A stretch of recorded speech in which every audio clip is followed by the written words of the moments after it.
കേരളത്തിലെ സിനിമാ പ്രേമികൾ ഒന്നടങ്കം കാത്തിരിക്കുന്ന ചിത്രമാണ് ജയസൂര്യ പ്രധാന വേഷത്തിലെത്തുന്ന കത്തനാർ. പ്രഖ്യാപനം മുതൽ തന്നെ പ്രേക്ഷകരെ ഒരുപാട് ആകർഷിച്ച വമ്പൻ ബജറ്റിലും ക്യാൻവാസിലും ഒരുക്കുന്ന ചിത്രം ഈ വർഷം റിലീസ് ചെയ്യുമെന്നാണ് പ്രതീക്ഷിക്കുന്നത്. ഇപ്പോഴിതാ ആട് 3യുടെ പ്രൊമോഷനുമായി ബന്ധപ്പെട്ട് ജനസൂര്യ കത്തനാർ സിനിമയെക്കുറിച്ച് പറഞ്ഞ വാക്കുകളാണ് ശ്രദ്ധ നേടുന്നത്. 4 വർഷം കഴിഞ്ഞാണ് ജയസൂര്യയുടെ ഒരു സിനിമ റിലീസിനെത്തുന്നത്.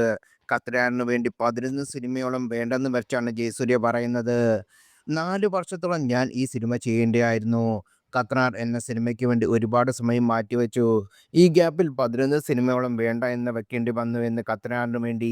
ചില സമയത്ത് അത് നല്ലതല്ലേ, ഒരു സിനിമയ്ക്ക് വേണ്ടി ഇത്രയും നൽകുക എന്നത്. ഞാൻ ഇതുവരെ അങ്ങനെ ചെയ്തിട്ടില്ല. ഞാനൊരു സിനിമയ്ക്ക് വേണ്ടി ഇത്രത്തോളം ഇൻവെസ്റ്റ് ചെയ്യുന്നു എന്നതിനേക്കാളും ഈ സിനിമയുടെ സംവിധായകൻ നിൽക്കുന്നതാണ് പ്രാധാന്യം. റോജിൻ തോമസ് ഹോം സിനിമയുടെയും മങ്കി പെൻ സിനിമയുടെയും സംവിധായകനാണ്. അവൻ്റെ 4-മത്തെ സിനിമ ആയിട്ടേ ഉള്ളൂ. പക്ഷേ ഈ സിനിമയ്ക്ക് വേണ്ടി അവൻ നിൽക്കുന്നത് 5ഉം 6ഉം വർഷമാണ്. നല്ല ഒരു സിനിമയുടെ ഭാഗമാകാൻ കഴിഞ്ഞത് ഇത്രയും സമയമെടുത്ത് ഇൻവെസ്റ്റ് ചെയ്യുന്ന ഒരു വേദനയാണെന്ന് ജയസൂര്യ പറഞ്ഞു. സൂപ്പർ ഹിറ്റായ ഹോം എന്ന ചിത്രത്തിന് ശേഷം റോജിൻ തോമസ് സംവിധാനം ചെയ്യുന്ന കത്തനാർ 75 കോടി രൂപ ബജറ്റിലാണ് ഒരുക്കുന്നതെന്ന റിപ്പോർട്ടുകൾ. കഴിഞ്ഞ ഒക്ടോബറിലാണ് സിനിമയുടെ ചിത്രീകരണം പൂർത്തിയാക്കിയത്. മലയാളത്തിലെ തന്നെ ഏറ്റവും വലിയ ബജറ്റിൽ ഒരുങ്ങുന്ന സിനിമകളിൽ ഒന്നാണ് കത്തനാർ. അനുഷ്ക ഷെട്ടിയും പ്രഭുദേവിയുമാണ് ചിത്രത്തിലെ മറ്റ് പ്രധാന താരങ്ങൾ.